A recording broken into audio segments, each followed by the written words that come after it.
Oke, bismillahirrahmanirrahim. Assalamualaikum warahmatullahi wabarakatuh. Perkenalkan, nama saya Vera Azmi, mahasiswa Prodi Pendidikan Agama Islam dan Humaniora di Universitas Pembangunan Pancabudi Medan Unpad. Oke, di sini saya akan menjelaskan beberapa dosa besar yang sering kita lakukan yang tanpa kita sadari kita telah melakukannya. Contohnya itu ada di dalam hati kita, dalam lidah, dan lain-lain.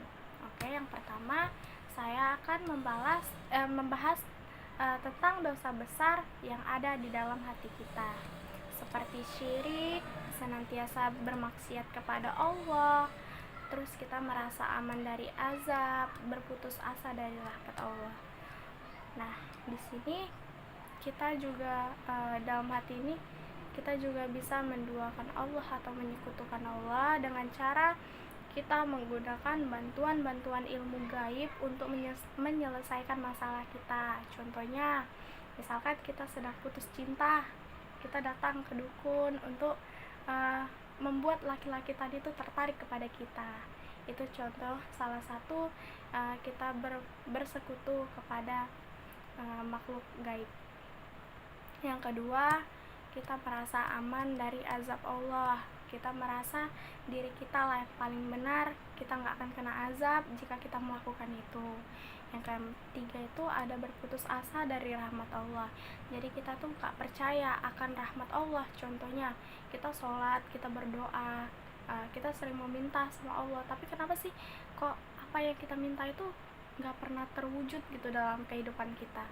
Nah, coba ini kita renungkan sendiri apa yang ada di dalam hati kita, atau mungkin kitanya yang kurang bersyukur atau kurang merasa bahwasanya Allah itu sudah mengabulkan permintaan kita, walaupun nggak semua. Tapi yakinlah dan percaya jika niat baik itu pasti akan dijabah oleh Allah Subhanahu wa taala. Oke, yang kedua itu saya akan membahas tentang dosa besar yang ada di lidah kita. Contohnya itu seperti memberi kesaksian palsu, menuduh perempuan beriman berbuat zina, bersumpah palsu, berkata bohong. Oke, yang pertama itu saya akan bahas dulu tentang memberi kesaksian palsu. Contohnya ketika kita ada tetangga yang sedang berbuat zina gitu kan, kita menyebarkan aib-aib mereka, kita menambahkan apa omongan seseorang itu supaya dia itu lebih merasa bahwasanya dia tuh berbuat dosa. Dan juga kita menuduh perempuan yang beriman seperti perempuan soleha yang baik hati, yang rajin sholat, kita menuduhnya berbuat zina padahal tidak. Dan kita bersumpah palsu. Contohnya ketika kita berusaha membuat yakin seseorang itu, kita bersumpah, demi Allah saya gak melakukan seperti itu bersumpah palsu, padahal dia melakukan seperti itu. Dan yang keempat itu ada berkata bohong, bahwasanya kita sama seperti yang pertama saya jelaskan tadi, kita memberi kesaksian palsu kepada orang, bahwasanya kita membuat orang itu lebih yakin akan omongan kita gitu. Dan yang selanjutnya itu ada dosa yang terletak di dalam perut. Itu ada 3. Yang pertama, meminum khamar atau minuman keras. Yang kedua, memakan harta anak yatim. Dan yang ketiga, memakan harta riba. Nah, saya akan menjelaskan dulu tentang meminum minuman keras atau khamar. Nah, di sini kita tahu sendiri bahwa minuman keras itu sangat berbahaya untuk diri kita sendiri dan juga untuk iman kita. Jadi di sini minuman keras itu sering orang bilang itu untuk menenangkan pikiran mereka yang sedang ada masalah dan lain-lain gitu. Jadi sebenarnya itu bukanlah jalan satu-satunya untuk menyelesaikan masalah, tapi yang ada itu akan menambah masalah. Dan yang kedua itu ada memakan harta anak yatim.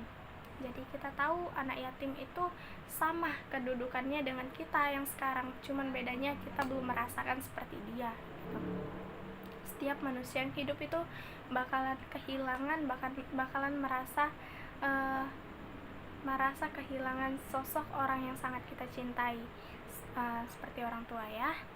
Jadi anak yatim itu juga ada beberapa harta gitu yang bisa dia pakai, seperti seorang anak yatim tadi tuh diberikan uang atau diberikan makanan, bahkan mungkin diberikan kasih sayang sama seseorang, namun sama yang mengurus tadi nih hartanya tadi tuh diambil dan dirampas. Nah itu nggak akan jadi darah daging dong buat kita, karena kan kita juga tahu itu bukan milik kita. Dan yang ketiga itu ada memakan harta riba.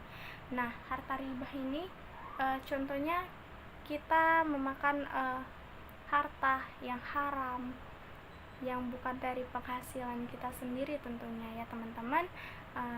Dan selanjutnya itu ada dosa yang ada di kemaluan, contohnya itu berzina, homoseksual.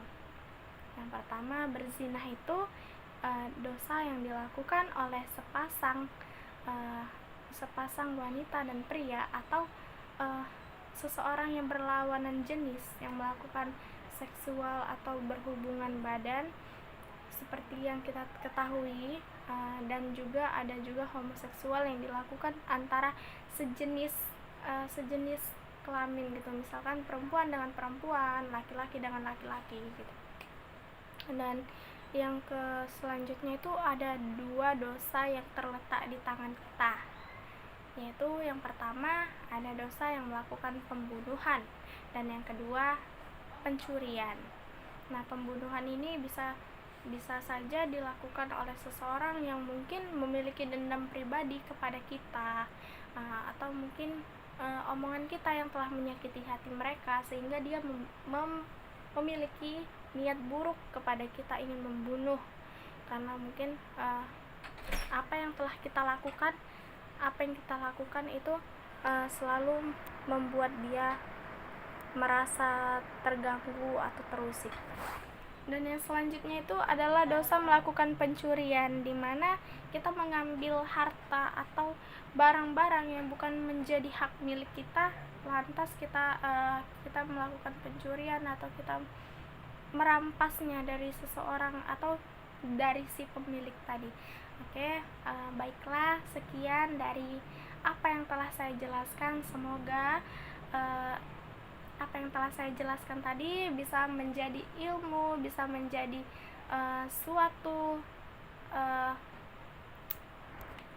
bisa juga menjadi suatu pertimbangan untuk kita tidak melakukan dosa-dosa besar yang telah saya sebutkan tadi. Dan masih banyak lagi dosa-dosa besar, tapi mohon maaf saya hanya bisa menjelaskan beberapa saja.